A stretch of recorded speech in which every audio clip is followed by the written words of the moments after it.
ونوقنا هاي ومركور وحنا دد كوريا بيننا الدولة سو كوريا سبرنا هاي dalkeenu waa dal maalin walba wuxuu soo kordhayaan laakiin wax shacbiga iyo dawladda iskaashaday ay mar walba meeshii ay doonayaan ay insha Allah gaari doonaan waxaan idinka ballan qaadayaa haddii aan dawladda nahay mid walba inaan doorkayga ka qaadano ayaan diyaar u nahay wixii aan qaban karin xilliga waajibka saarayna waan gudanayna insha Allah taala waajibkayga muddadii ay jirtay xukuumadda uu hogaamiyay madaxweyne Axmed Maxamed Maxamuud Silaanyo waxa ay xukuumaddu ku talaabsatay horumar dhinacyo badan taabanaya isla mar ahaantaana waxa isbedel ballaaran lagu sameeyay dhammaan kaabayaasha adeegyada arrimaha bulshada wasaaradda maaliyadda oo ah ubuucda halbowlaha dhaqaalaha dalka waxa ay qaranka ugu xil saaran tahay siyaasadda dejinta iyo jaangoynta miisaaniyadda qaranka isla mar ahaantaana waxay ururin iyo xareynba ku samaysaa dakhliga iyo cashuuraha kala duwan ee ka soo xirooda goobaha dakhli soo saarka dalka xukuumadda madaxweyne Axmed Maxamed Maxamuud Silaanyo waxay ku guuleysatay bixinta deyn xad dhaaf ah oo ay kala wareegtay xukuumaddii ka horeysay ee xisbiga udub taasi oo bixinteeda ay buddig u ahayd wasaaradda maaliyaddu waxa ay ku guuleysatay in ay habeyn iyo hagaajinba ku samayso dhammaan ilaha dakhli soo saarka dalka taasi oo suuragal ka dhigtay in odoroska miisaaniyadaha qaranku ay afarlaabanto muddadii 4 sano ahayd ee ay jirtay xukuumadda xisbiga kulmiye mas'uuliyiinta wasaaradda maaliyaddu waxa ay sheegeen inay dakhliga heerkaasi gaarsiiyeen iyadoo aanay jirin wax cashuur ah oo ay kordhiyeen balse ay jirto cashuur dhaaf ay ku sameeyeen qalabka wax soo saarka dalka sida noocyada kala duwan ee cagaf-cagafyada riigaga doonyaha iyo qalabka kalluumaysatada gaasta oo looga dan leeyahay in la badbaadiyo deegaanka iyo arrimaha kale ee taabanaya nolosha dadka wasiirka wasaaradda maaliyadda mudane Cabdicasiis Maxamed Samaale oo ugu horeyn sharaxaad ka bixinaya siyaasadda wasaaradda maaliyadda waxa uu yiri runtii deemahada Ilaahay subhanahu wa ta'ala iskale qofka bini aadamka waxa wanaagsan u qabsooma waa wax Ilaahay subhanahu wa ta'ala waafajiyay horumarka runtii ballaadan ee xukuumadda dawladda maanta hogaaminaya mudane Axmed Maxamed Maxamuud Silaanyo ay ku talaabsatay muddada 4 sanadood ee maanta talada dalka haysay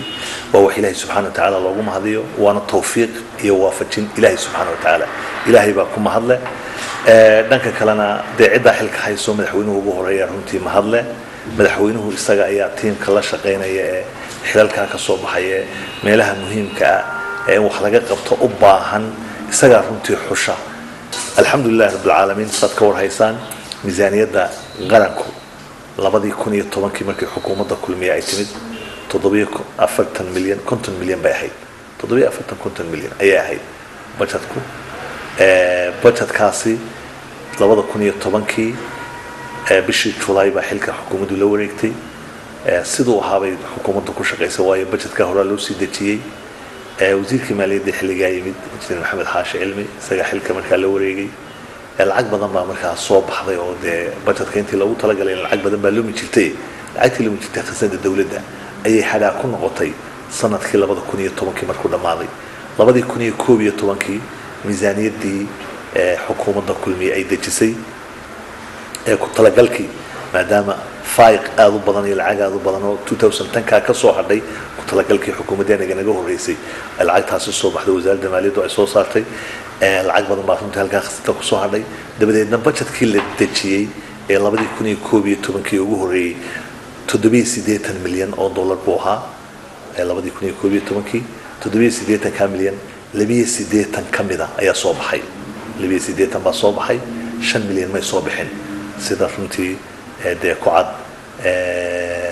miisaaniyaddii 2012 miisaaniyadda waxaa dib looga dhigay in la soo saaro 106 milyan waana xilligan uu wasaaradda la wareegay ayay ahayd tiyo budgetka 2011 waxaa deficit 5 milyan oo dollar ugu jiray tiyo budgetka 2012 106 milyan laga dhigay oo ay ku jirtay 10 milyan oo dollar oo deeq iyo deyn loogu talagalay waxa Ilaahay subhanahu wa ta'ala igu guuleeyay oo ku guuleeyay wasaaradda maaliyadda oo qaranka ku guuleeyay in 160 milyan tiyo deeq iyo deyn 10 milyan loogu talagalay aan waxba laga helin deeq iyo deyn midna in 160 milyan soo baxaan 2012 bay ahayd 2013 budgetka dawladda xukuumaddu waxaanu ka dhignay 125 milyan oo dollar halka ka dawladuna uu ka ahaa ku dhawaad 200 milyan 125 milyanna way soo baxeen iyo kii dawladda 200 milyan ku dhawaa alxamdulilah rabbil caalamiin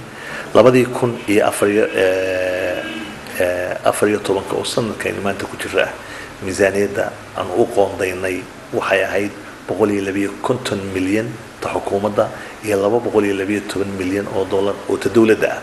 labadiibana inay sidii loogu talagalay u soo baxeen baanu hadda aaminsanahay alxamdulilah rabbil caalamiin. agaasimaha guud ee wasaaradda maaliyadda Salebaan Jaamac Diiriye wuxuu ka hadlay sababaha keenay kor u kaca dakhliga dhowrkii sanadood ee kala dambeeyay isagoo arrimaha iyo arrimo kale ka hadlaya waxa hadaladiisii ka mid ahaa waxyaalaha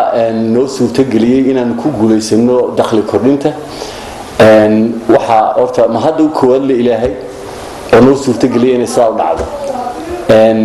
waxa yaalaha noo suurtageliyay dakhliga uu ku soo baxay waxa kamida oo ugu horeysa hogaaminta wanaagsan ee madaxweynaha jamhuuriyadda Soomaaliland oo ku hagay wadanka horumar waxa kamida lacagta ummadda oo ku baxda si amaano oo gacan amaana gasho oo kaydsantay waxa kamida tayeynta iyo tababarada iyo wacyigelinta shaqaalaha oo joogta wax qabadka dawladda oo fududeeyay marka cashuurtii ay bixiyeen oo arkaan dhulka ka muuqata ayaa iyaguna kamid ah waxyaalaha noo fududeeyay inuu dakhligu hore u kaco waana hubaal dadkeenu siyaasadaha ka hadleen wax kasta ka hadleen marka la arko qofka waxa wanaagsan qabanaya waxa hubaala inay imanayso inay ku dhiiradaan ama bixiyaan cashuurtii waxaan halkan ka cadeynayaa inaan sanadahaas iyo intii kulmiye joogay aanay jirin wax cashuuro la kordhin iyadoo la dhimay mooyaan markii uu kulmiye qabsaday wadanka cashuurta inteeda badan la dhimay hadda imika eegto wadankeenu machinery-giisa hadda eegto inta cagaf imika sanadkan soo degtay waxa weeye material wadanka leeyo dhulka taala oo markii hore marka cashuurta badan aan dadku la soo degi kareen waxa kamida iyadana riigaga yaala waa qalab machinery oo wadanka yaala oo wadanku leeyo waa hanti wadanku leeyahay halkii markii hore bariis iyo raashin iyo laga keenay daqiiq hantidan waxa korinaysa wadanka dhaqaalihiisa bay gashay oo ay iskala shakhsiyad hal ahaadeen laakiin waa hantigii guud ee wadanka ku jirta waxyaalaha dhiirigelinta dhaqaalaha ee dadka la kobcinaya waxay suurtagelisay inaanu cashuurta maadaama ka dhaafnay dhinacii kale dhaqaaluhu uu ka fido oo isbarbar socoto waxyaalihii kale loo adeegsanayay dadka marka dhaqaalihiisu koriya wax iibsigaa badanaya marka wax iibsigu bato wax soo dejintaa badanaysa cashuurtaa badanaysa dabeedna marka waxa ka muhiimsan tagaskan aan ururinay iyo miisaaniyaddan kordhinay oo iyadana u baahan in kobaceeda la eego dhaqaalaha arrintan ay dhaxarsiisay taasoo deganaanshaha wadanka hanaankiisa wanaagsan uu ku socdo iyo ku talagalkii markaad eegto National Development Plan ee Soomaaliland ay lahayd 2016ka waxyaalaha noo hirgeliyay waxa kamida sida wanaagsan nidaamka wadno miisaaniyadda kordhaysa waxay noo soo fariisisay isu soo ka taagay hay'adihii caalamiga ah ee wadamada deeq bixiyaasha aan halkan uga mahad celinayo dawladda UK iyo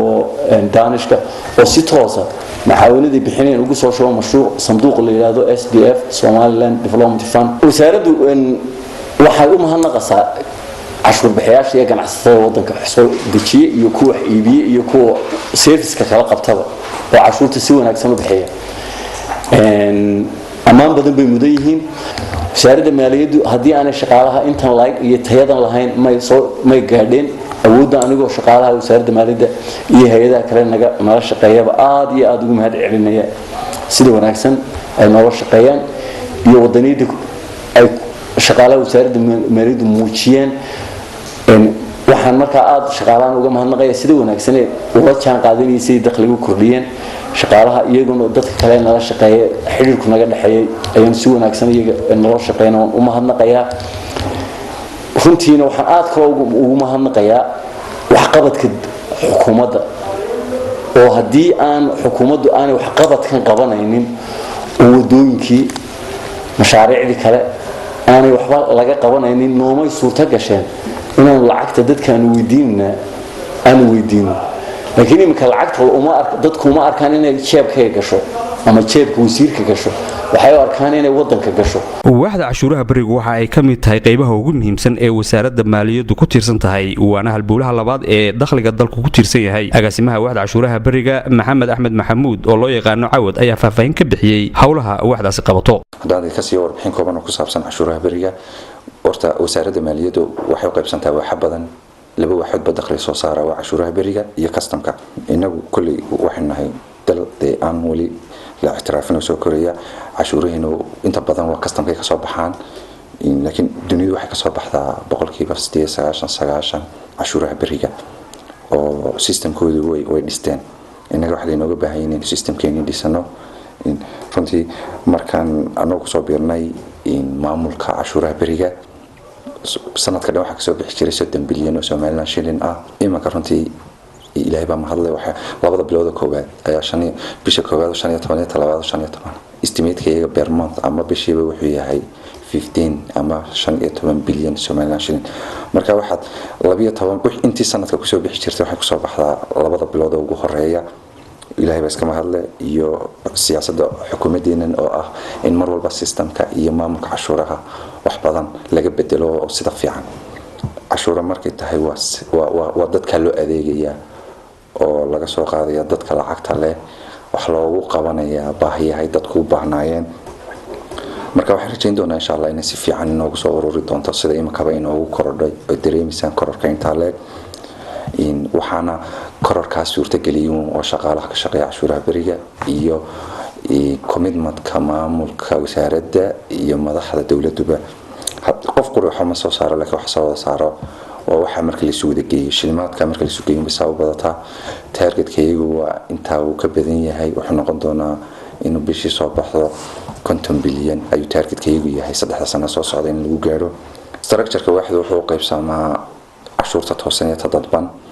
iyo waxa support-ka sida logistics-ka sida statistics-ka sida dakhliga waxyaabaha soo dhan waa sections-ka ay ka kooban tahay waaxdan cashuuraha barigu. waxaan kaloo structure ku soo kordhinay xafiiska cashuur bixiyaha weyn amber large taxpayers-ka iyo xafiiska cashuur bixiyaha dhexaadka iyo kuwa yaryarba. cashuurta ugu badan ee cashuuraha barigu waxa weeyaan wax u badan tahay indirect cashuur laga daba tegayo sida macaashka shaqaalaha macaashka guryaha macaashka ganacsiga waaweyn kala wareejinadii dhammaan fiiyada iyo royalty-ga hadday ka imanayso macdanta hadday ka imanayso kalluumaysiga dhammaan hadday ka imanayso wax kasto khayraad uu dhulkan leeyahay. marka ilaan dhulka iyo wixii ku jira wax iska leh qaranka iska leh iibinteedo dhan waxa lagu qabtaa cashuuraha bariga. waaxdu aad bay u ballaaran tahay shaqaalaheedu waxa weeyaan 347 askar ayaa la howlgasha askarta cashuurta ilaalinta baabuurteedu waa dareemi kartaan dhammaan gobolada Somaliland oo xafiisyo iyo shaqaalaha ayaa uga furan waaxda saas u ballaaran tahay hawsheeduna ma sahlana oo waa cashuur la soo ururinay. way halkan fariin waxaan uga dirayaa dadka cashuur bixiyaasha sharafta leh waxaad ogaataan dawladdu waa idinkii in cashuurtan wax kala ma aha waa dakhliga idinka imanaya waa income-ka idinka imanaya intuu isku tagtago hadduu qof qura laga qaado waxa ma taray laakiin budgetka dhan wuxuu ka imanayaa waxyaabaha la soo geeyay ee ku yar cashuur bixiye weyn cashuur bixiye dhexe laga soo qaaday poolka ayaa wax taraya in iskuulada bilaashka kaga dhignay shaqaalaha dawladda mushaharkooda shaqaalaha askarta waxa soo dhan wax kala kama iman waxa ka timidoon cashuurta ay markii la soo geeyeen bay wax tar yeelatay. insha Allah waxaan rajaynaynaa horumar badan weyn tabaynaayo inoo dhiman kolba sideen ganacsiyadeenu bixiso cashuurtaas bay ku xiran tahay in kobaca dhaqaalaheenu dadkeenu ku xiran alxamdulillah waxayna suurtageliyeen nabadda inuu ilaahayna siiyay. aad baan ugu mahadnaqay cashuur bixiya walba sad wuxuu bixisaan bad horumar u rajaynaysan haddii doonaysaan Somaliland sanadada soo socda lagu tiriyo wadamada deeq bixiyaasha hadda Somaliland oo wadamada deeq bixiyaasha kamid waxay ka imanaysaa idinkoo cashuurta sidii sharafta lahayd quruxda badneed u bixiya. wasiirka wasaaradda maaliyadda mudane Cabdicasiis Maxamed Soomaali oo mar kale ka hadlaya waxyaabaha uu suuro geliyay in dakhligu kor u kaco waxa kamid ah hadalkiisii hawlahaas badidood shaqaalaha wasaaradda oo aad iyo aad nadiif u ah wax badan runtii ilaaliya hantida ummadda ilaaliya dadweynaha cashuurta bixiya oo iyaga laftoodu يعني كهوب صدا خزنة الدولة أو العقد بحنا لا لوجو الرصيد أي وحكوا بحنا يعني لما أنتوا تنتي دور وين بين تنتي كقاطع كارنتي كرسيمها وزارة المالية ده حاجة دخله سببها عقوبة الله عليه حول لهم تشريبات تنتي وزارة المالية ده حاجات سي هذه حاجات سي أنك كلام تنتي ذاتك عشور بحياة شدت كينا يسوي ناكسن تنتي وغلق قيب قاطعي وزارة المالية ده inay iyaguna bixiyaan cashuurihii iyo runtii wixii ku waajibay waxa farxadeeduna noo ah in sanduuqa Somaliland Development Fund oo lacag yani wanaagsan lagu shubay oo horumarka ka qayb qaadanaysa wana taan leeyahay 212 milyan ee dakhliga dawladdu marka ka xukuumadda laga yimaado meelaha uu ka soo baxay ka dawladdu kamid weeyay marka la yiraahdo 212 ee ku talagal baa jiray iyaguna ay bixiyaan oo ku fangareeyaan meelaha kala duwan ee runtii lacagtaasi wasaaradda maaliyadda toos ugu dhiibaan laakiin wasaaradaha ay khusayso ay toos ugu dhiibaan teena 212 milyan hina wata xukuumaddu sagaarka u soo saarto waxa lacagta ka baxsan wakaaladaha kala duwan ee madaxa bannaan sida wakaaladaha biyaha korontooyinka bangiga dawladaha hoose waxa soo dhan way ka baxsan yihiin runtii 212 waana tamarka inta loo geeyo noqonaysa 212 milyan runtii korodka midaan ilaahay subhanahu wa ta'ala ugu mahadnaqayna way waana runtii dadaal wali aanu wadno qona halka ka sii socoto oo ka sii siyaadana runtii aanu rajaynayno iyadoo goobaha dakhli ururinta hadday tahay cashuuraha beriga iyo cashuuraha kastamada ay dalka ku badan yihiin balse marsaxeebeedka magaalada Berbera waa marsada ugu ballaaran ee dakhliga dalku ka soo xeroodo kaasoo boqolkiiba 50 lagu tilmaami karo dhaqaalaha ka soo xerooday kastamka Berbera ee ku xusan miisaaniyadda qaranka isuduwaha wasaaradda maaliyadda gobolka saaxil isla markaana ah maamulaha kastamka Berbera Maxamed Cabdi Gurxan oo wax laga weydiiyay qaabka kastam ahaan ay u shaqeeyaan xiriirka ka dhaxeeya hay'adaha dawladaha iyo siday ula macaamilaan ganacsatada wax ka dhoofsata ama wax ka soo dejiya marsada Berbera wuxuu yiri dekadu waxay isugu jirtaa adeegii dekada iyo adeegii kastamka marka sida halkan ka muuqata wasaaradda maaliyaddu amba kastamka Berbera wuxuu tayeeyay oo uu soo ururiyay adeegii cashuur bixiyaha yani in uu maanta waxa nasiib wanaag ah oo maanta illa wada dareensan yahay halkii qofka cashuur bixiyaha alaabta la soo degaa 2 ilaa 3 cisho uu joogi jiray dekada dhexdeeda ee uu processka iyo hawlaha ku jiri lahaa insaaka marka uu soo diyaar garoobo inuu wax cashuurto 12 ilaa 12 uu diyaar u yahay inuu albaabka ka baxo taas waa wax waa wax yani aad iyo aad deemgran saayaan shaqaalaha iyo guud ahaan wasaaradda baan ugu hambalyeynayno iyo hay'adaha kale ee shaqo wadaag aanu leenahay turbataariyadii koow ka tahay maamulkii dekadu laba ka yahay iyo guud ahaan gobol iyo degmaba iyo ganacsatada laftigeeda aan aad ugu hambalyeynayno Yusuf Maxamed Raage waa wakiilka shirkadda Omar u qaabilsan canshuur bixinta isagoo ka hadlaya sida hawlaha ay ula macaamilaan kastamka waxa uu yiri runtii waxa oran karaa ama waxa maragna doona xaqiiqa shirkaddan Omar inay tahay shirkadda ugu weyn ee cashuur bixiyaha qaranka waxaan for example runtii ku qiyaas karaa cashuurta aan bixino boqolkiiba 65 ilaa 70 inaan la noqon cashuur bixiyaha kuwada sida uu soo yahay kastamka ugu yahay madaxda balad ogtahay cashuur bixiyaha kuwaad ee dawladda ayaa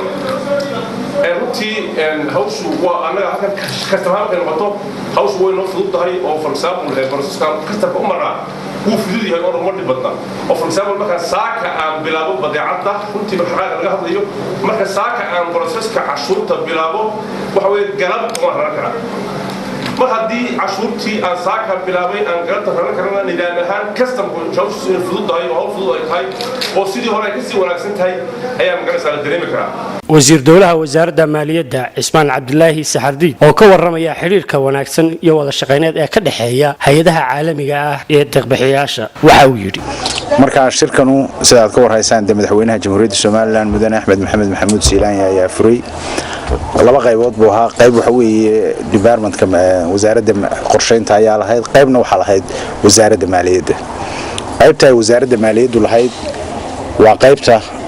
ku saabsan sidii dib u habeyn loogu sameyn lahaa maaliyadda qaranka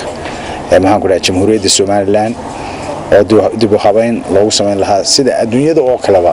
program la yiraahdo Public Financial Management Reform loogu sameyn lahaa programka waa mid la isla qaatay in dib u habeyn lagu sameeyo maaliyadda iyo systemska oo maaliyadeenu wasaaradda maaliyaddu ay noqoto iyo shuruucdeenu mid la jaan qaadaysa shuruucda adduunyada ama internationalka dalalka adduunka oo dhan u jira deeq-bixiyaasha maxaan ku dhahdaa caalamka oo dhamina ay aad iyo aad ay u daneynayeen qaybtaas oo aanu imika muddo sanad iyo badh ah aanu wadnay maantana soo gabagabowday oo madaxweynaha uu la yaalo siyaasadda cad ee arrintaas laga leeyahay madaxweynaha jamhuuriyadda Soomaaliland ay la taalo saxiixeedana la sugayo iyo qayb ah shuruucdii oo dib u habeyn lagu sameeyay maaliyadda oo runtii councilka mari doonta golaha wasiirada iyo golaha baarlamaanka labadaba mari doonta ayaanu soo gabagabeynay qaybtaana anigu aan wasaaradahan waxa la wixii deeq-bixiyaasha ku saabsan ama dalalka ajnabiga ama international NGOs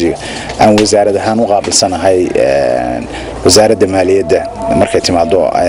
arrimaha anigu waxaan ka hadlayay budget processka ama budgetka aynu samaysano qaybaha uu maro iyo waxyaabaha inoogu muhiimka iyo waxyaabaha aynu ka doonayno deeq-bixiyaasha sida SDF oo kale ama Somaliland Development Fund ka loo yaqaano budgetku waxa priorities-keena iyo muhiimadeena ay wixii oo dhan anaguna waan sharaxay marka waxaan qabaa inay maalin aad iyo aad u weyn ahayd wasaaradda maaliyadda hadaan u nahay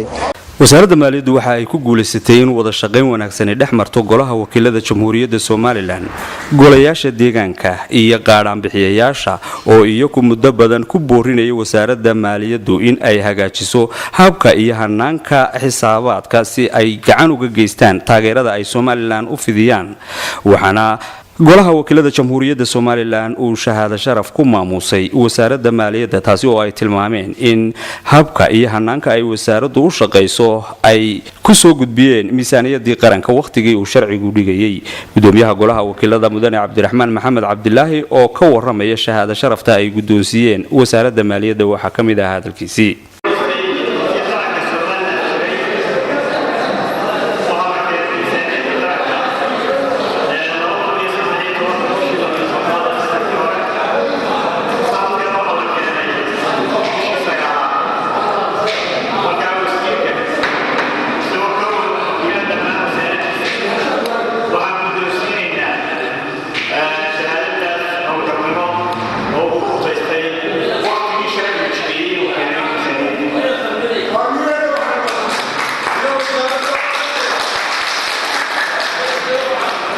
waaxda baarista iyo kormeerku waa wax ku cusub wasaaradda maaliyadda taasoo lagu soo kordhiyay muddadii xisbiga kulmiya uu talada dalka qabtay waaxdan oo wax badan ka tartay korkaca dakhliga dalka muddadii la aasaasay Khadar Maxamed Cabdi waa agaasimaha waaxda baarista iyo kormeerka wuxuu ka waramay howlaha xafiiska baarista iyo kormeerka wasaaradda maaliyadda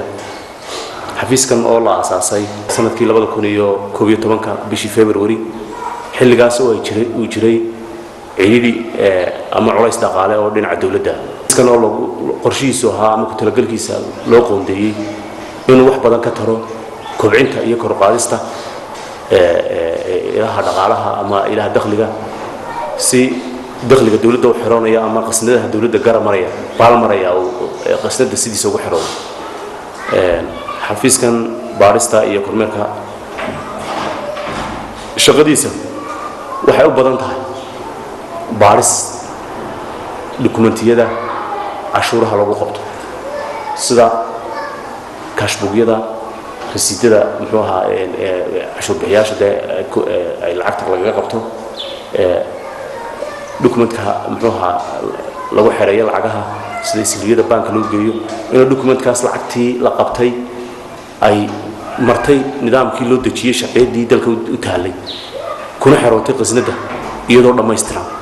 intaas ayaan ugu baadhnay waxa kale oo hubinaa badeecooyinka la cashuuray iyo dokumentka cashuurta lagu qaaday in loo raacay sharcigii u yaalay dalka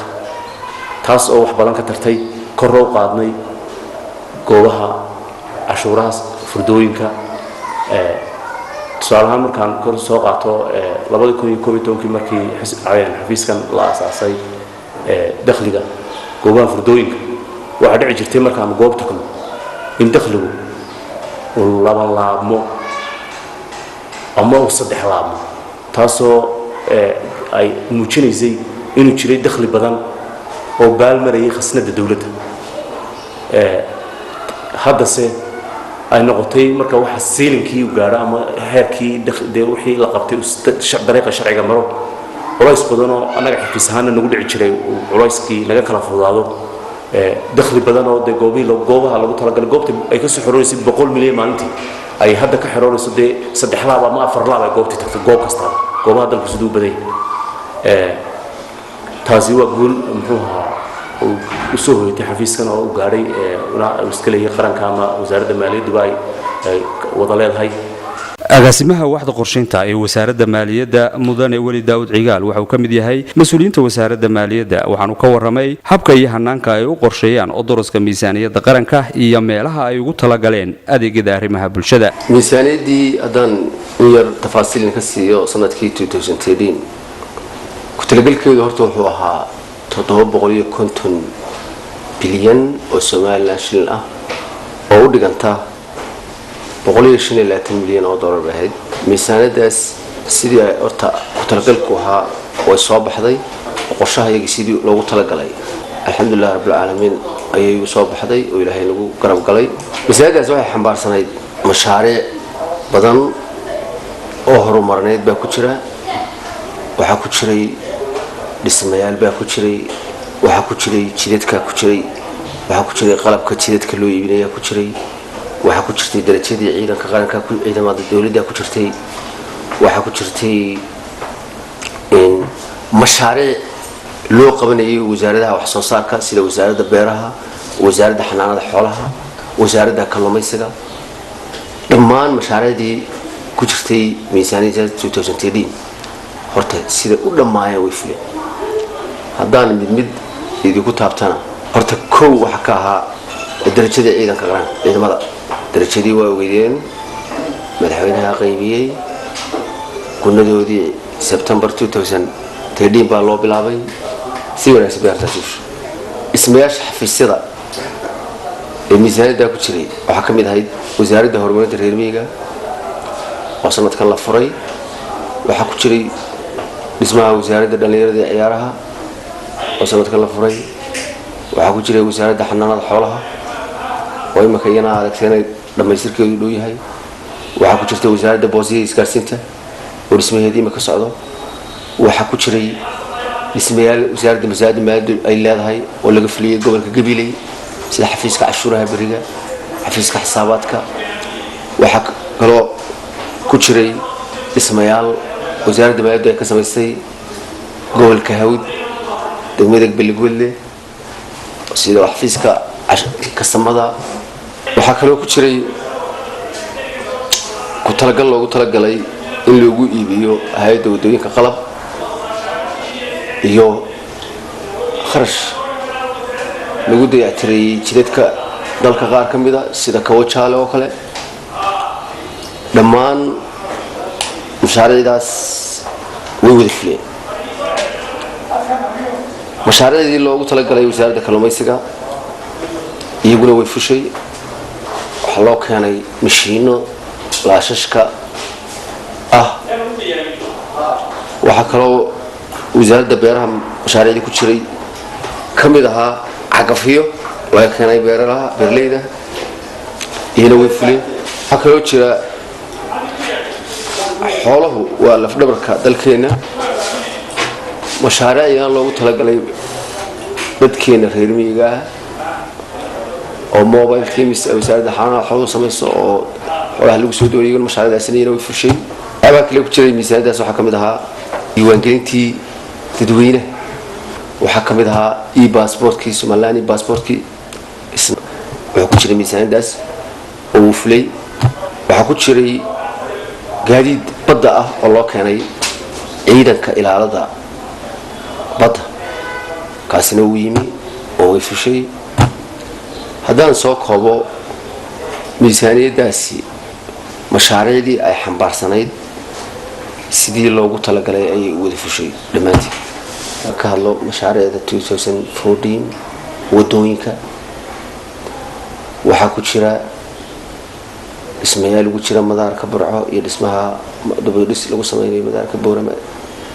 waxaa ku jira mashaariic xanaanada xoolaha ee sanadkan ku jira waxaa ku jira isbitaal laga dhisayo Jaale iyo Bohole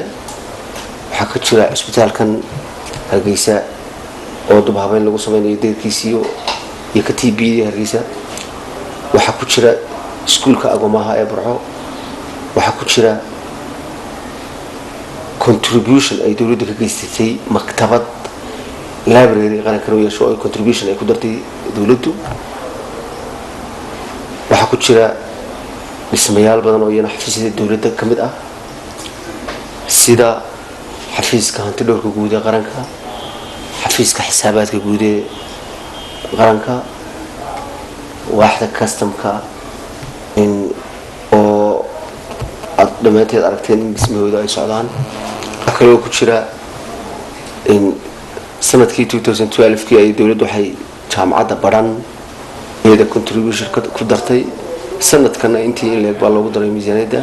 waxaa ku jirta dhisme jaamacadda Burco ah waxaa ku jirta jaamacadda Berbera dhisme kamid ah waxaa ka jirta dhisme jaamacadda Camud kamid ah waxaa ku jira dhismaha xarunta xasuuqa waxaa ku jira FM oo laga fulinayay gobolada qaar waxaa ku jira garoonkan Hargeysa oo lagu sameynayo in roog asal kubadda cagta Hargeysa la dhigo waxaa ku jira gaadiid damdamisa oo dambe oo soo kordhinayo aad u badan ayaa ku jira miisaaniyadda 2014 wasaaradda maaliyadda waxyaabaha la taaban karo ee ay fulisay waxaa ka mid ah idaacad weyn oo dalka gudihiisa iyo dibaddiisaba gaadha qalabka wadooyinka oo ah qalabkii ugu badnaa ee xukuumadani soo iibsato muddadii ay jirtay dabdamisyo dhismayaasha wadooyin iyo xarumaha dawladda adeegyada caafimaadka sida cisbitaalka Hargeysa oo dib u habeyn iyo qalabayn ballaaran lagu sameeyay haddii aan kaasi iyo xog waran yani dhaqaalaha ay gelisay wasaaradda maaliyaddu labadii sano u dambeeyay cisbitaalka guud ee Hargeysa waxa weeyaan cisbitaalka guud ee Hargeysa runtii waxa la sameeyay horumar badan ayaa la sameeyay muddadii u dambeysay labadii sanadood ahayd horumarkaana wuxuu ku gaaray waxa weeyaan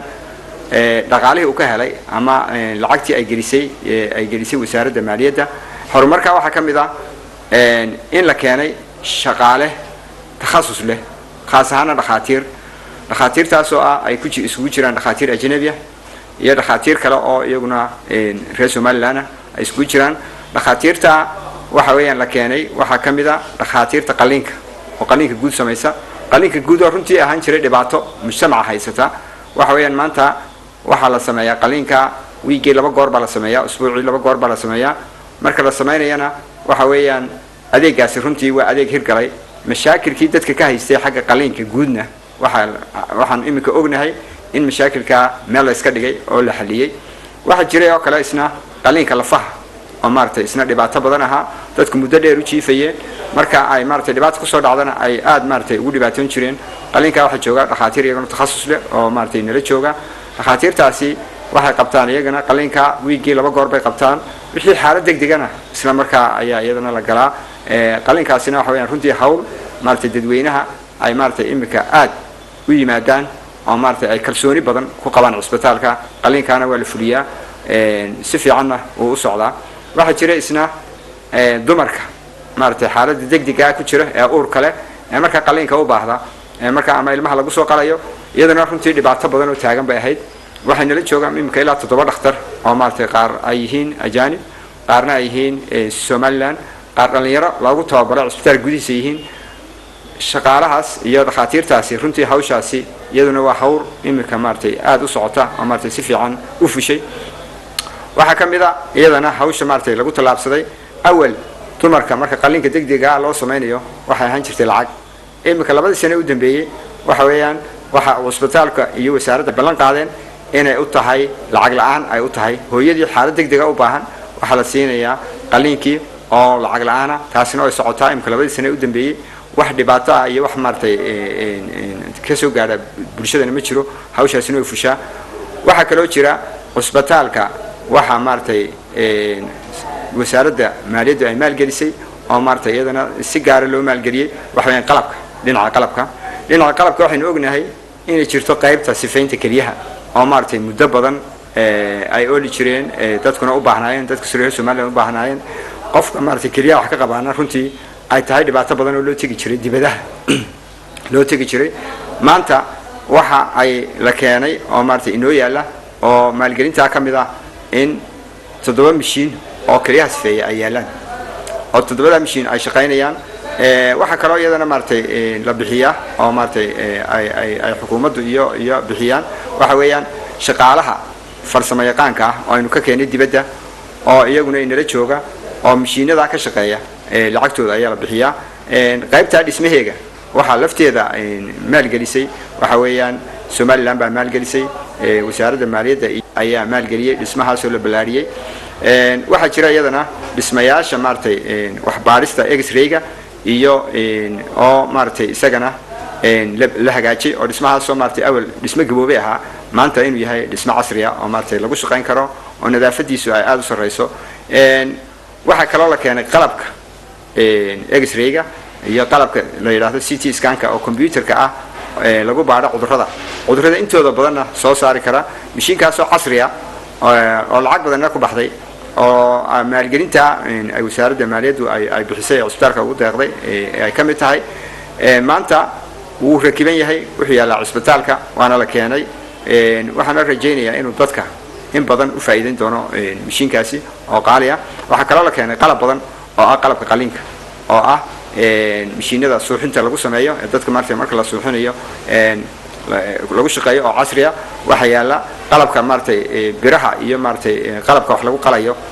lagu soo diyaariyo oo maartay lagaga ilaaliyo jeermigii oo la yiraahdo sterilization ama autoclave la yiraahdo oo iyaguna badan ayay noo yaala qalab kasta oo iyaguna lagu eego qofka lagula socdo xaaladiisa oo iyaduna isla deeqda laga soo iibiyay oo fara badan baa jira xisaabiyaha guud ee qaranka Maxamed Cabdi Bade waxa uu ka waramay habka maamulka xisaabaadka qaranka iyo waajibaadka xafiiskan u xil saaran yahay xafiisku waa xafiis aad u ballaaran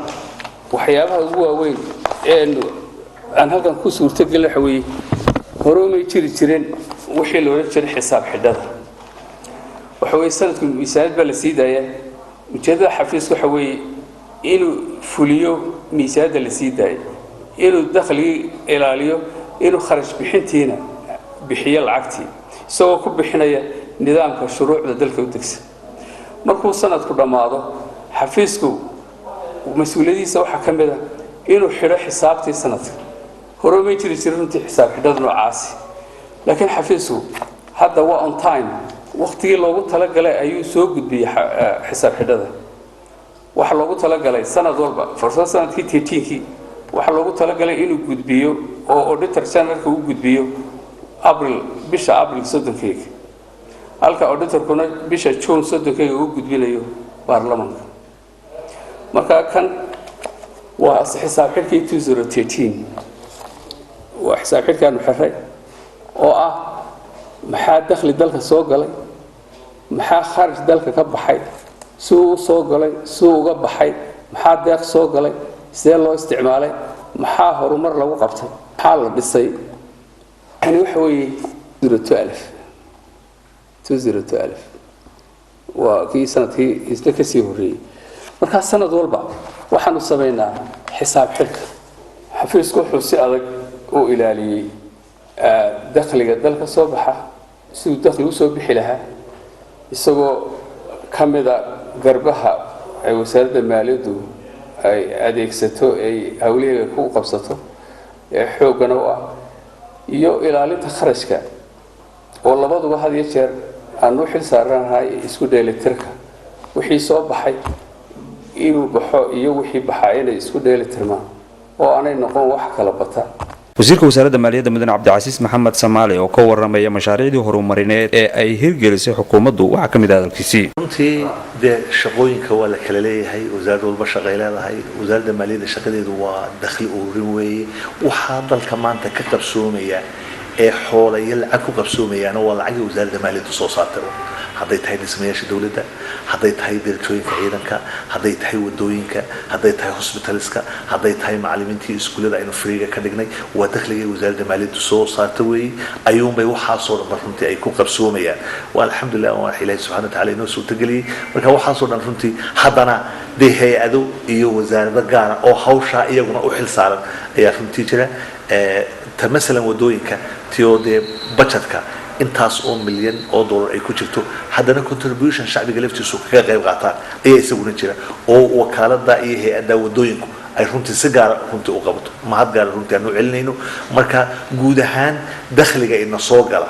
baynu qaybinaa waynu u qaybinaa macallimiin u qaybinaa dhakhaatiir u qaybinaa askar u qaybinaa darajo u qaybinaa dhismayaal siinaa kolba meesha baahi jirto dalkeena sugitaanka amnigeena sugidda nabadgelyadeena sugidda xuduudeena intuba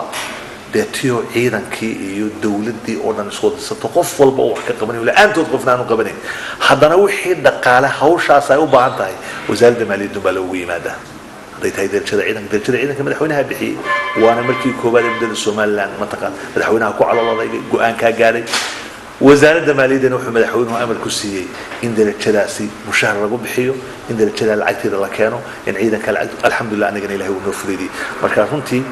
waa siyaasadda madaxweynaheenu dalka ku hagayo wasaaradda maaliyadduna waa wasaaradda u qaabilsan dhaqaalaha iyo maaliyadda dalka iyo miisaaniyadda ilaahayna uu ku asturay oo nagu asturay ilaahay baanu mahadda u celinaynaa runtii calool adayg bay ahayd waanu calool adaygnay waxaanu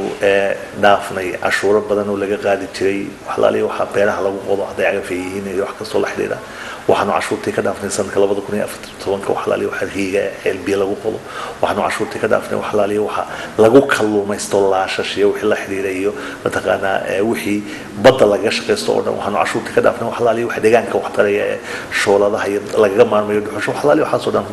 cashuur badan oo ka soo gali jirtay wasaaradda maaliyadda ayaa halkaasi joogsatay laakiin ilaahay meel kale uu naga siiyay marka dadkaaga u naxariisateen kala qayb qaadatay noloshooda meel kale uu ilaahay ka soo gelinay 2014 ka ahayd miisaaniyadda inay sii ziyaaday waxa ma noqon sanadkan 2015 kana meel kale aan doonayna inayna cashuuraha aanu ka dhaafno oo nu nil ka dhigno cashuur aan ka dhigno hadda cashuur laga qaado waxqabadka la taaban karo ee xukuumaddu fulisay waxa kamid ah warlaliska idaacadaha quraanka kariimka ah oo laga hirgeliyay magaalooyinka Laascaanood Eergaabo Burco Berbera Hargeysa iyo Boorama kuwaasi oo bulshada ku dhaqan magaalooyinkaasi si toos ah uga dhageystaan quraanka kariimka 24 saacadood iyadoo daraska miisaaniyadda qaranku kor u sii kacay sanadba sanadka ka dambeeya oo daraska ku talagalka miisaaniyadda qaranka ee sanadka 2015 waxa la gaarsiiyay 281 milyan oo dollar oo 180 ka mid yihiin oo daraska ku talagalka miisaaniyadda dawladda dhexe halka 170 milyan ee kalena yihiin ku talagalka dawladaha hoose iyo hay'adaha madaxa banaan waxaana haatan hortaala golaha wakiilada Soomaaliland oo loo gudbiyay kadib markii uu dhawaan golaha wasiiradu ansixiyay wasiirka wasaaradda maaliyadda Soomaaliland mudane Cabdicasiis Maxamed Soomaali oo ka warbixiyay oo daraska ku talagalka ee miisaaniyadda qaranka ee sanadka 2015 meelaha ay mudnaanta siiyeen mashaariicda horumarineed ee ku jirta miisaaniyadda iyo meelaha laga filayo in uu dakhligu ka soo baxo waxa kamid ah hadalkiisii ee miisaaniyadda dawladda ee 2015 oo daraskeedu waxa uu yahay sidan dawladda dhexe miisaaniyaddeedu waa 1 trilyan iyo 80 bilyan oo Soomaaliland shilin ah una dhiganta 180 milyan oo dollar hay'adaha madaxa bannaan waxay miisaaniyaddoodu dhan tahay 176 milyan 846 milyan 329 kun iyo 350 una dhiganta 29 milyan 447 kun iyo 399 dawladaha hoose miisaaniyaddoodu waa 164 bilyan 817 milyan 744 kun iyo 860 shilinka Soomaaliland una dhiganta 27 milyan 497 kun 644 dakhliga deeqaha caalamiga ah ay naga soo gali doona Denmark iyo Britain wuxuu dhan yahay 85 bilyan iyo 800 oo milyan una dhiganta 14 milyan iyo 300 oo 14 milyan iyo 300 kun oo dollar lacagtaasi guud ahaan marka la isku wada daro waxay dhan tahay 1 trilyan 507 bilyan 524 milyan 137,219 shilinka Somaliland waxaana u dhigataa 251 milyan 254,323 US dollar taasi waa guud ahaan miisaaniyadda 2015 ee qaranka Somaliland sida aan sheegayna miisaaniyaddaasi hadda waxay u taallaa golaha wakiilada waxaanu golahan horgeynay 11kii bisha September taasi waa guud ahaan odolaska miisaaniyadda 2015 oo ilaahay aanu ka baryayno in ilaahay noo fudaydiyo oo sidii ilaahay noogu fudeydiyay miisaaniyadihii horeba ay u soo baxeen hadday tahay tan 2014 hadday tahay tii 2013 iyo sanadihii ka horreeyay oo dhanba iyadana aanu ilaahay ka baryayno in ilaahay noo fudaydin doono miisaaniyaddaasi sanadka 2015 waxay culays ka saaraysaa meelo badan hase yeeshee meelaha ugu mudani waxa weeye kharashka doorashooyinka madaxtooyada iyo golaha wakiilada iyo kharashka diiwaangelinta codbixiyayaasha taasaa priority-ga koobaad ah ee saynu la soconnana xukuumadda waxaa ka go-an in ay diyaariso wixii iyagada kaga beegnaa doorashooyinkaasi 2015 saan hore u sheegayna waa naga diyaar wasaaradda maaliyadda way diyaarisay xukuumaddu guud ahaan wixii howlaha doorashooyinka kaga xidhnaa diyaar bay 100% u tahay annagoo markaa fulnayna runtii talooyinka iyo awaamirta madaxweynaha wasaaradda maaliyaddu waxay priority-ga koobaad siisay doorashooyinka 2015 hadday tahay golaha wakiilada iyo madaxtooyada iyo hadday tahay diiwaangelinta codbixiyayaashaba arrinta labaad ee mudnaanta mudan miisaaniyadda 2015 waa qalabka iyo saanada ciidanka dalka ee kala duwan oo sida iyadana miisaaniyadda ka muuqata priority weyn waxyaabaha amniga la xiriira ee saanada ciidanka la xiriiraan runtii aan siinay oo iyadana priority-ga labaad ee mataqaanaa sanadka 2015 miisaaniyadda waxyaabaha mudnaanta mudan mashaariic door ah runtii ayaa ku jirta oo ay ka mid tahay dib u dhiska wadooyinku mashruuca xanaanada xoolaha dhismaha maktabadda berbera dhismayaasha xafiisyo kala duwan oo ay leeyihiin wasaarado kala duwan oo ay ka mid yihiin wasaaradda biyaha wasaaradda awqaafta iyo diinta iyo dhismayaal ay leeyihiin hanti dowlaha guud oo deylka iyo dhammaystirka xafiiskaasoo hadda dhismihiisu meel wanaagsan marayo dhismayaal wasaarado kala duwan ay yeelan doonaan ayaa iyaguna runtii noqon doona priority-ga sanadka 2015 sanad walba waxaanu runtii dhisnaa waxyaabo kala duwan ee wasaaraduhu u baahan yihiin ama dhismayaasha wasaaradaha laftooda ha noqoto amaba ha noqoto waaxa wasaaradaha ka mid iyo meel ay u baahan yihiin library-ga jaamacadda camuud library-ga qaranka library khaasoo jaamacadda hargeysa intaba runtii sanadka 2014 ayaanu runtii contribution wanaagsan iyo dhismayaashooda ka qayb qaadan 2015kana dhismaha maktabadda berbera iyo dabdameeyaashii aan soo iibinay oo iyagana aanu ku wareejinay dowladda hoose hargeysa oo u baahan dhisme gaar ah waxaanu bajarka u qoondaynay in dhismahaas ay wasaaradda maaliyaddu inay dhisto waxaanu dhammaanba sanadka runtii priority-ga siinay aqoomaha iyo danyarta kala duwan dadka dhagahala in dadkaasoo dhan si gaara miisaanada wixii aanu siin jiray aanu kordhino waxaa sanad walba miisaaniyadda ku jira caawimaadda ka timaada wasaaradda waxbarashadu baahiyaha gaarka ee jaamacadaha gaarkood ay qabaan ama iskuullada qaarkood ay qabaan oo iyadana runtii sidii sanadihii hore aanu u tixgelinay roogga greenka ah ee garoonka weyn ee stadiumka oo budgetka aan 2014ka wuxuu gelinay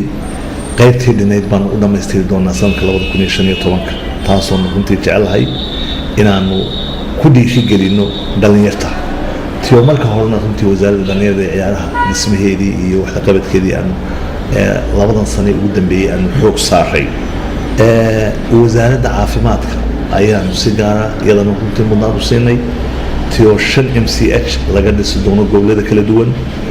dhismaha ICU iyo qolka gargaarka degdega ee isbitaalka Hargeysa iyo tio guud ahaan dhismaha wasaaradda iyo ka dhakhtarkaba isagana dib u habeyn lagu sameyn doono waxaa budgetka ku jira inaan u soo iibino wasaaradda caafimaadka mashiinka keliyaha sifeeya oo dhakhtarka Hargeysa loogu talagalay tio marar badan wasaaradda maaliyaddu qalab kala duwan ay wasaaradda caafimaadka iyo hospitalka Hargeysa si gaar ah runtii waxyaabaha ay u baahan yihiin priority u siisay waxay wasaaraddu sii wadaa mushaharka ay siiso dhakhaatiirta ajnabiga ah ee ka howlgala wasaaradda caafimaadka oo wax badan ka tara caafimaadka dadkeena danyarta ah waxaanu priority siin doonaa 2015 inaanu u soo iibino wasaaradda beeraha cagaf weyn oo bulldozer ah tio sanadka 2014 aanu soo iibinay tobaneeye cagaf dhowr iyo 10 cagaf oo kuwii beeraha ah oo wasaaradda beeruhu ay toos loo wareegtay oo hadda awood ay u leedahay inay wasaaradda beeruhu waxyaabaha qaarkooda ku saabsan wax soo saarkeena iyadoo ay hagto oo ay mataqaanaa ka howlgasho sanadka 2015 cagaf weyn oo bulldozer ah oo ka caawin doonta wasaaradda beeraha in la xidho dooxyada u baahan biyahooda in la joojiyo in wax lagaga qabto ayaanu gelinay budgetka waxaanu wax ka qaban doonaa kaalmo khaasa oo dhimirkii SNM aanu si gaar ugu gelinay miisaaniyadda 2015 iyo kaalmooyinka agoomaha oo 100% kordhinay budgetkooda xisaabta qaranka saddexda xisbi qaran 2014 miisaaniyaddoodu laba laab baanu ka dhignay 2015 inta ay 2014 lablaabka aanu ka sii dhignay ayaanu haddana 100% kale 2015 runtii aanu gelinay dhismayaal wasaaradda shaqada iyo arrimaha bulshadu ay yeelan doonto oo laga fuulin doono magaalooyinka Laascaanood iyo Boorama ayaa iyaguna ka mid ah ee miisaaniyadda sanadka 2015 waxaa budgetka ku jira in madaarka Hargeysa oo runtii hay'adaha caalamiga iyo dawladda Kuwait ay maanta qayb weyn ka qaadatay ama iyaduba ay runtii hawshaasi wax nagala qabatay dadka ag degan ee madaarka inay ka dulkaan loo baahday inaanu budgetka gelinay lacag wixii suurtagal ah ee dadkaasi lagaga tagi lahaa meelaha madaarka agagaarkiisa oo si toos ah ugu jira budgetka waxaanu budgetka gelinay madaarka Burco inaanu si gaara contribution wasaaradda maaliyaddu ay uga qayb qaadatay si madaarkaasi madaar caalami isaguna runtii u noqon lahaa tio sanad walba aanu madaarada dalka budgetka wax gelin jiray haddana sanadka si gaar ah madaarka Burco ayaanu runtii contribution khaasa oo $1 milyan runtii aanu gelinay dhismaha guriga martida ee Balay Gubadle oo runtii madaxweynuhu naga codsaday ayaa iyaduna ku jirta budgetka si toosa iyo sida oo kale maxkamadda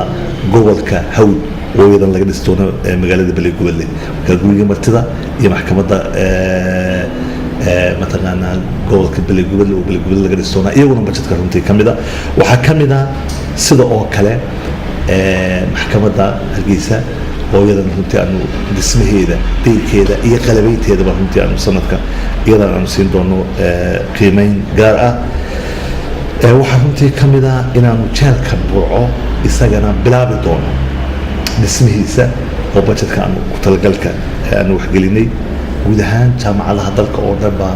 contribution hadday tahay jaamacadda badan hadday tahay Taariikabo hadday tahay Berbera hadday tahay Hargeysa hadday tahay jaamacadda Camuudba intaba contribution wanaagsan ayaa iyaguna runtii ugu jira oo runtii sanad walba aan wax ka gelin jiraa sanadkana runtii ku jira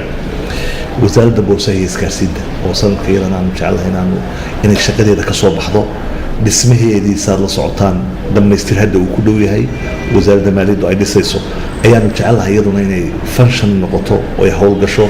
oo si u howlgeli lahayd iyadana aanu runtii wasiirka wasaaradda boosaha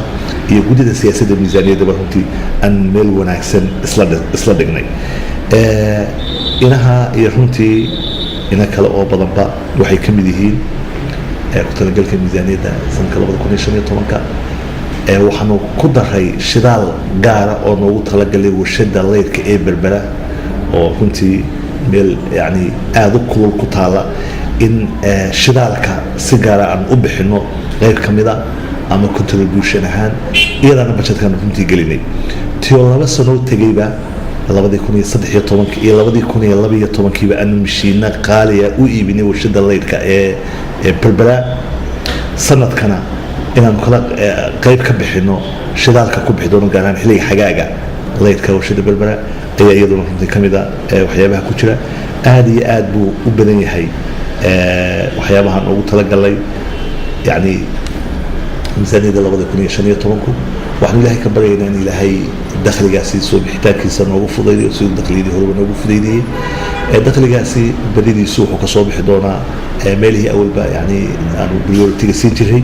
oo ugu horeeyaan kastamada iyo cashuuraha berigu oo ku xigaan wasaaradaha wax soo saarka iyagana laftooda oo dakhli badan ka soo hoydo wasaarada badan runtii meelahaas noqon doona meelaha iyaguna ay ka iman doonaan dakhligaas uu ka iman doono odoroskii miisaaniyadda qaranka ee sanadkii 2010 ee ay xukuumadda xisbiga kulmiye kala wareegtay xukuumaddii ka horeysay ee xisbiga udub oo dhammayd 740 milyan oo dollar waxaa la gaarsiiyey 251 milyan oo dollar waxaana muuqata in muddadii 5 sano ahayd ee loo doortay xukuumadda xisbiga kulmiye in sanad kasta 50 milyan in ka badan lagu kordhiyey odoroska miisaaniyadaha qaranka arinta mudan waxa ay tahay waxa miisaaniyadda heerkaasi la gaarsiiyey iyadoo wax cashuura la kordhin balse meelaha qaar lagu sameeyay cashuur dhaaf waxaana arrimahan suuro geliyay maamul wanaaga waxa la teeyay oo la dhiirigeliyay shaqaalaha wasaaradda maaliyadda waxa si toos ah ugu xirooday qasnada dawladda cashuurihii iyo kharashkii ka soo bixi jiray ilaha kala duwan ee dakhli soo saarka dalka dadaalka wasaaradda maaliyaddu muujisay waa ka keenay in xukuumadda xisbiga kulmiye ku tallaabsato horumarka dhinacyada adeegyada bulshada sida waxbarashada caafimaadka biyaha wadooyinka dhismayaasha hay'adaha dawladda tayeynta shaqaalaha darajada ciidanka iyo qalabeyntooda iyo arrimaha kale ee la taaban karo waxaana muhiim ah in bulshada qaybaheeda kala duwan ku dhiiradaan bixinta cashuuraha kala duwan ee ku baaqda si qaranku u gaaro horumarka uu hiigsanayo